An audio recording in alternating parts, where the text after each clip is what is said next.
What is going on, degenerates? You got Kyle and Cole from Speed Bets here, bringing you guys a Thanksgiving special NFL breakdown. We're also going to include the Black Friday game. We're not going to mess around. Let's get right into this breakdown. First game up, we got the Bears heading into Detroit, play the Lions. And honestly, I'm kind of leaning the Bears here. I like their value on the money line at plus 360. I think the Lions are due for kind of a stinker trap game, and what better place than a divisional game on Thanksgiving? Traditionally, the Lions they have not been great on Thanksgiving. I think that says more about their team as a whole than anything else. But that I really think that the Bears can take it to the Lions here. They played really well last week against the Vikings, honestly, and the Vikings have a much better defense than the Lions. I think Caleb Williams is starting to kind of hit his stride, get used to the NFL a little bit more, and is getting more confidence. That offensive coordinator change also opened up quite a bit for that offense.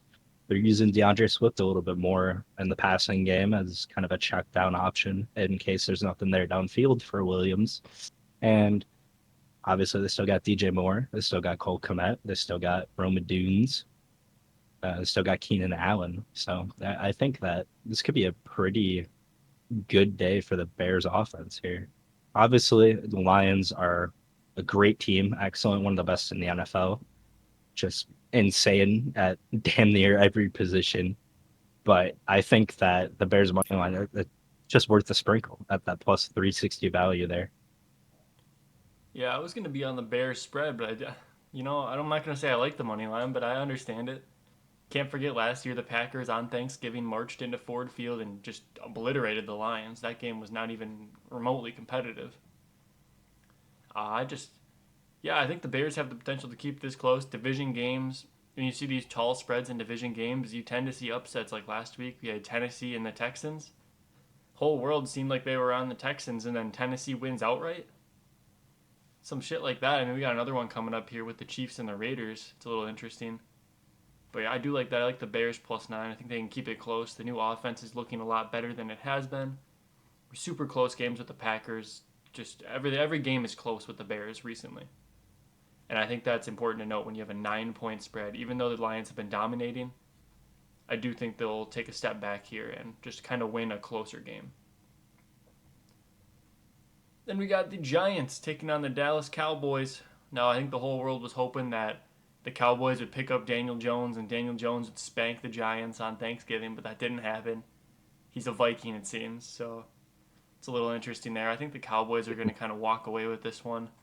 I just think that Giants' run defense is not going to be good enough to stop anything. Rico Dowdle got like 19 carries last game. His carries are going up.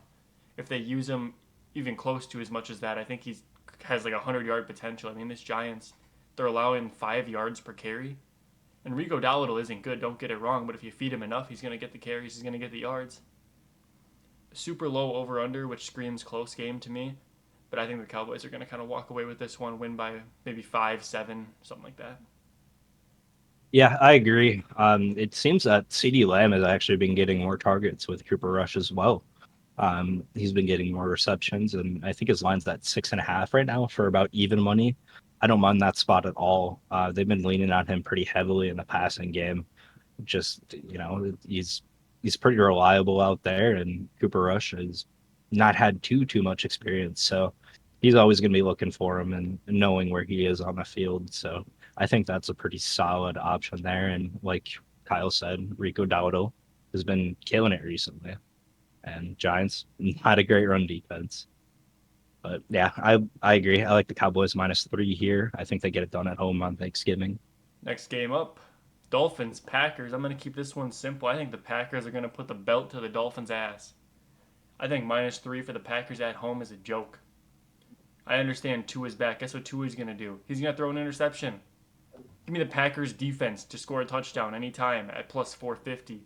Give me Tua to throw a pick, -115.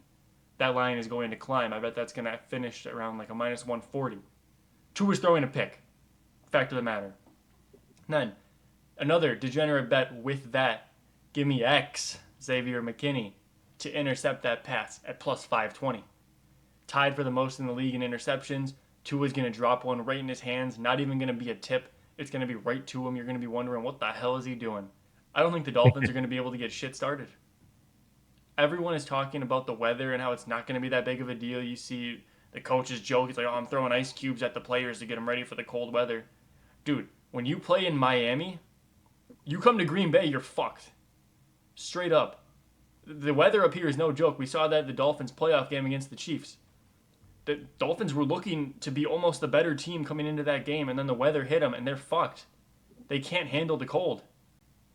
The Packers are they're going to put the belt to the Dolphins' ass. I've said that already. I'm going to say it again. That's how it's going. Give me the Packers -3, -6.5, -10. All right. I agree. I think Packers -3 is pretty much a lock as far as locks go in the NFL. I do like Johnny Smith on the Dolphins. I think that the Packers are historically bad against tight ends, and I think that Johnny Smith, he's been getting a lot more targets recently. He's hit his line. His line currently is at 42.5 receiving yards. He's hit that in the last 4 games, and 6 of the last 7. Tua's been looking his way. He's been kind of a safe option. Tyreek hasn't been getting the ball as much. So I really think that in this cold weather game in Green Bay, the tight end might be a pretty decent factor here. So give me the over on 42.5 receiving yards for Jonnu Smith. I would like to say Jonnu Smith's only like 15 targets below Tyreek Hill this season. Like he's Yeah, getting more looks than Waddle, which is crazy. He's getting probably recently more looks than Tyreek himself. I mean, Tua just I don't know if he doesn't have the confidence. He doesn't. I don't know what's going on with Tua. He's just not getting Tyreek the ball. Maybe defenses have kind of figured out that all you have to do to stop this offense is lock down Tyreek, and then nothing else works. I think his concussion made him forget who Tyreek is. True, that probably could be. Oh yeah, also with that defensive touchdown, you do have the upside of Tua just deciding to charge headfirst into a lineman and then fumbling, and they get a fumble 6. Little upside there too. Yeah, that's how we're gonna do for this game. Then we got the Raiders, the Chiefs on Black Friday. Every time I see the Raiders and the Chiefs, it's always a plus like 10, +12, +13 spread, and the Chiefs never cover it. Earlier in the season, they were also +12, didn't cover it. Last season, they were like +10, didn't cover it. I don't understand why the Raiders always play the Chiefs well. Mahomes has never had a good game against the Raiders.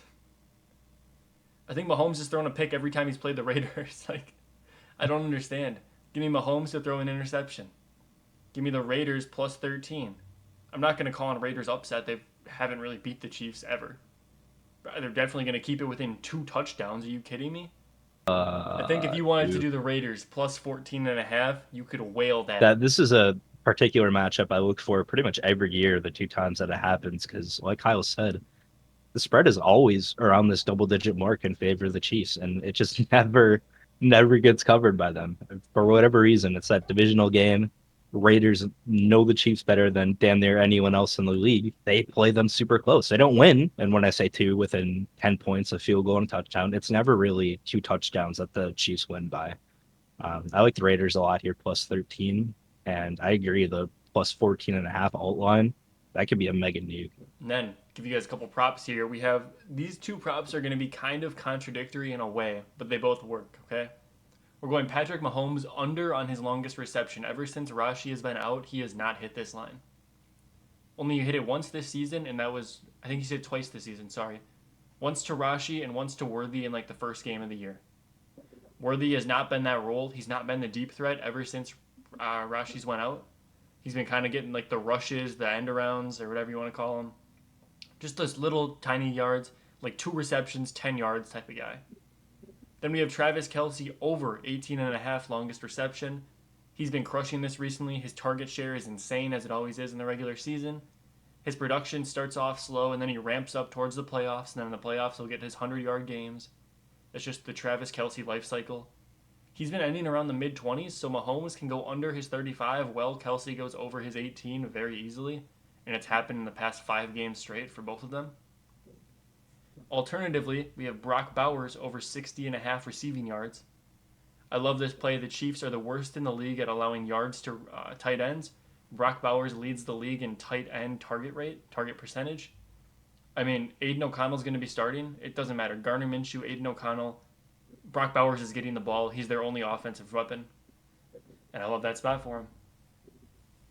Got Yeah, anything else for definitely the agree. people? Uh, I guess as always, just sign up for the Discord. It's absolutely free. Got a great group of guys in there, talking shit all the time and just, sending plays, sharing different things. We got some CS guys that they love those esports, and I send some DGen plays every once in a while. Sometimes they hit, sometimes they don't, but it's a lot of fun. We have a VIP, but we don't like to keep everything limited. We like to give shit out to the people who don't want to pay. They get a good experience in there for everyone, man. Join up, absolutely free. If you don't like it, you can leave. I'm not going to stop you.